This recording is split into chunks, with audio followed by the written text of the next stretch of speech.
যেটা প্রস্তাব করছি আজকের এই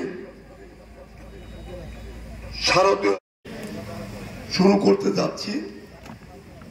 ইতিমধ্যে আমাদের অতিথিদের মধ্যে আজকে আমাদের পৌর বিএনপির সিনিয়র যুগ্ম সম্পাদক সাবেক অনেক নেতৃবৃন্দ ইতিমধ্যে উপস্থিত হয়েছেন।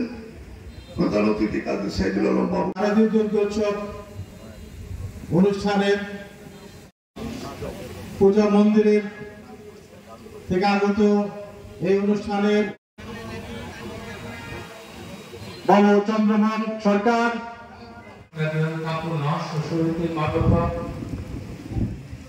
মাধ্যমে আমাদের অনুষ্ঠান শুরু হলো। আজকের এই অনুষ্ঠানে প্রধান ছবি তার ছবি দেখান